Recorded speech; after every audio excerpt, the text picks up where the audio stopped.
ಇನ್ನು ಮಂಡ್ಯ ಲೋಕಸಭಾ ಅಖಾಡದಿಂದ ಮೈತ್ರಿ ಅಭ್ಯರ್ಥಿ ಯಾರಾಗ್ತಾರೆ ಅನ್ನುವಂತಹ ಕುತೂಹಲಕ್ಕೆ ತೆರೆಬಿದ್ದಿದೆ. ಮಂಡ್ಯ ಅಖಾಡದಿಂದ ಎಚ್.ಡಿ. ಕುಮಾರಸ್ವಾಮಿ ಅವರೇ ಸ್ಪರ್ಧೆಯನ್ನ ಮಾಡಲಿದ್ದಾರೆ. ಅಧಿಕೃತ ಘೋಷಣೆ ಬಹುಶಃ ಇನ್ನೇನು ಕೆಲವೇ ಕ್ಷಣಗಳಲ್ಲಿ ಆಗಬಹುದು. ಬಟ್ ಎಚ್.ಡಿ.ಕೆ ಎಂಟ್ರಿ ಬೆನ್ನಲ್ಲೇ ಹೊಸ ರಾಜಕೀಯ ತಂತ್ರಗಾರಿಕೆ ಶುರುವಾಗಿದೆ. ದೋಸ್ತಿ ಪಕ್ಷಕ್ಕೆ ಭಾರೀ ನೆರವಾಗುತ್ತೆ.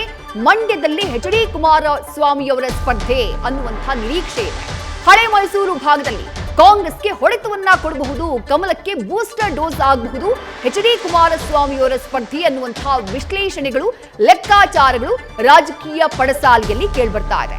ಮತ್ತಷ್ಟು ಡೀಟೇಲ್ಸ್ ನಮ್ಮ ಪ್ರತಿನಿಧಿ ಮಂಜುನಾಥ್ ನೀಡ್ತಾ ಹೋಗ್ತಾರೆ. ಮಂಜುನಾಥ್, ನಿಖಿಲ್ ಕುಮಾರಸ್ವಾಮಿ ಅವರು ನಿಲ್ತಾರೆ, ಇಲ್ಲ ಸಿ.ಎಸ್. ಪುಟ್ಟರಾಜು ಅವರು ನಿಲ್ತಾರೆ, ಈ ರೀತಿಯಾದಂತಹ ಚರ್ಚೆಗಳು ನಡೀತಾ ಇತ್ತು.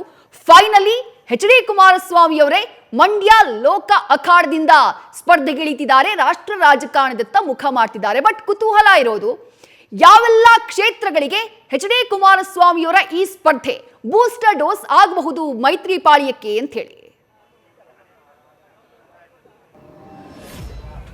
ವಿದ್ಯಾಶ್ರೀ, ಏನು JDS BJP ಲೋಕಸಭಾ ಚುನಾವಣಾ ದೃಷ್ಟಿಯಿಂದ ಈಗಾಗಲೇ ಮೈತ್ರಿ ಮಾಡಿಕೊಂಡು ಮಂಡ್ಯದಲ್ಲಿ JDS ಅಭ್ಯರ್ಥಿ ಯಾರು ಅನ್ನೋದ್ರ ಬಗ್ಗೆ ಸಾಕಷ್ಟು ಚರ್ಚೆಗಳಾಗ್ತಾ ಇತ್ತು.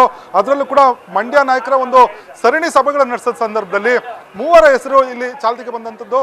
ಪ್ರಮುಖವಾಗಿ ಮಾಜಿ ಮುಖ್ಯಮಂತ್ರಿ ಎಚ್.ಡಿ. ಕುಮಾರಸ್ವಾಮಿ ಜೊತೆಗೆ ನಿಖಿಲ್ ಕುಮಾರಸ್ವಾಮಿ ಅಲ್ಲದೆ ಮಾಜಿ ಸಂಸದರಾಗಿರುವಂಥ ಸಿ.ಎಸ್. ಪುಟ್ಟರಾಜು ಅವರ ಹೆಸರು ಈ ಒಂದು ಮುಂಚೂಣಿಯಲ್ಲಿತ್ತು. ಆದರೆ ಅಂತಿಮವಾಗಿ ಕಾರ್ಯಕರ್ತರು ಮತ್ತೆ ಏನು ಅಲ್ಲಿನ ಮುಖಂಡರ ಒಂದು ಒತ್ತಡ ಆಗಿರುವಂಥದ್ದು, ಕುಮಾರಸ್ವಾಮಿ ಅಥವಾ ನಿಖಿಲ್ ಕುಮಾರಸ್ವಾಮಿ ಸ್ಪರ್ಧೆ ಮಾಡಬೇಕು ಅಂತ ಹೇಳಿ ಸಾಕಷ್ಟು ಒತ್ತಡ ಇತ್ತು. ಆದರೆ ಈ ಒಂದು ನಿಖಿಲ್ ಕುಮಾರಸ್ವಾಮಿ ಅವರು 2019ರ ಒಂದು ಲೋಕಸಭಾ ಚುನಾವಣೆ ಸೋಲು ಜೊತೆಗೆ ರಾಮನಗರ ಸೋಲು ಅವರಿಗೆ ಸಾಕಷ್ಟು ಕಾಡ್ತಾ ಇತ್ತು. ಹಾಗಾಗಿ ಅವರು 3ನೇ ಬಾರಿ ಸ್ಪರ್ಧೆ ಮಾಡಿದ್ರೆ ಒಂದು ವೇಳೆ ಸೋತ್ರೆ ಅದು ತನ್ನ ಮೇಲೆ ಸಾಕಷ್ಟು ಆಘಾತ ಆಗುತ್ತೆ, ಜೊತೆಗೆ ರಾಜಕೀಯ ಭವಿಷ್ಯಕ್ಕೂ ಕುತ್ತು ಬರುವ ಸಾಧ್ಯತೆ ಇರುವ ಹಿನ್ನೆಲೆಯಲ್ಲಿ ಅವರು ಸ್ಪರ್ಧೆ ಮಾಡೋದಕ್ಕೆ ನಿರಾಕರಿಸಿರುವಂಥದ್ದು. ಹೀಗಾಗಿ ಇಲ್ಲಿ ಬೆಸ್ಟ್ ಆಪ್ಷನ್ ಯಾರು ಅನ್ನೋದ್ರ ಬಗ್ಗೆ ಸಾಕಷ್ಟು ಚರ್ಚೆ ಆಯಿತು.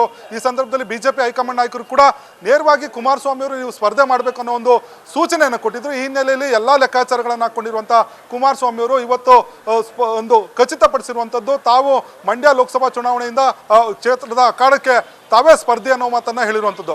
ಆ ಮೂಲಕ ಏನು ಹಳೆ ಮೈಸೂರು ಭಾಗದಲ್ಲಿ 2023ರ ವಿಧಾನಸಭಾ ಚುನಾವಣೆಯಲ್ಲಿ ಹಳೆ ಮೈಸೂರು ಭಾಗದಲ್ಲಿ ತನ್ನ ಒಂದು ಏನು ಸಾಮರ್ಥ್ಯ ಅಂದರೆ ಭದ್ರಕೋಟೆಯನ್ನು ಕಳೆದುಕೊಂಡಿದ್ರು, ಅದನ್ನು ಪುನಃ ಒಂದು ಗೈನ್ ಮಾಡ್ಕೋಬೇಕು ಅನ್ನೋದು ದಳಪತಿಯ ಒಂದು ಲೆಕ್ಕಾಚಾರ ಆಗಿರುವಂಥದ್ದು.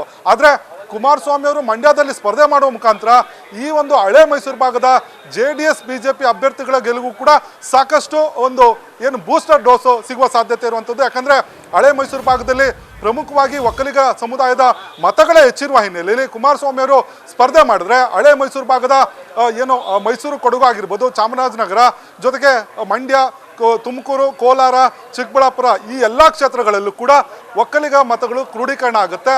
ಆ ಒಂದು ಮತಗಳ ಕ್ರೋಢೀಕರಣ ಆದರೆ ಈ ಒಂದು 8 ಲೋಕಸಭಾ ಚುನಾವಣೆ ಏನು ಕ್ಷೇತ್ರಗಳು ಬರುತ್ತೆ ಹಳೆ ಮೈಸೂರು ಭಾಗದಲ್ಲಿ, ಆ ಎಲ್ಲ ಕ್ಷೇತ್ರಗಳಲ್ಲಿ ಕೂಡ ಒಕ್ಕಲಿಗರ ಒಂದು ಮತಗಳು JDS BJP ಒಂದು ಮೈತ್ರಿ ಅಭ್ಯರ್ಥಿಗಳಿಗೆ ಬೀಳುವಂಥದ್ದು. ಆ ಮುಖಾಂತರ ಲೋಕಸಭಾ ಚುನಾವಣೆಯ ಒಂದು ಹಳೆ ಮೈಸೂರು ಭಾಗದಲ್ಲಿ ಕಾಂಗ್ರೆಸ್ಸನ್ನು ಸೋಲಿಸಲಿಕ್ಕೆ ಇದು ಎಲ್ಲ ಒಂದು ಕಡೆ ಅಲ್ಲಿನ ಅಭ್ಯರ್ಥಿಗಳಿಗೆ ಒಂದು ಬೂಸ್ಟರ್ ಡೋಸ್ ಆಗುತ್ತೆ ಅನ್ನೋ ಒಂದು ಚರ್ಚೆ ಈಗ ರಾಜ್ಯ ರಾಜಕಾರಣದಲ್ಲಿ ನಡೀತಾ ಇರುವಂಥದ್ದು. ಹೀಗಾಗಿ ಕುಮಾರಸ್ವಾಮಿ ಅವರ ಸ್ಪರ್ಧೆ ಈ ಒಂದು ಲೆಕ್ಕಾಚಾರವನ್ನು ಇಟ್ಕೊಂಡು BJP ಹೈಕಮಾಂಡ್ ಕೂಡ ಸೂಚನೆ ಕೊಟ್ಟಿದೆ ಅನ್ನೋ ಒಂದು ಚರ್ಚೆಗಳು ಕೂಡ ರಾಜಕೀಯ ವಲಯದಲ್ಲಿ ನಡೀತಿರುವಂಥದ್ದು.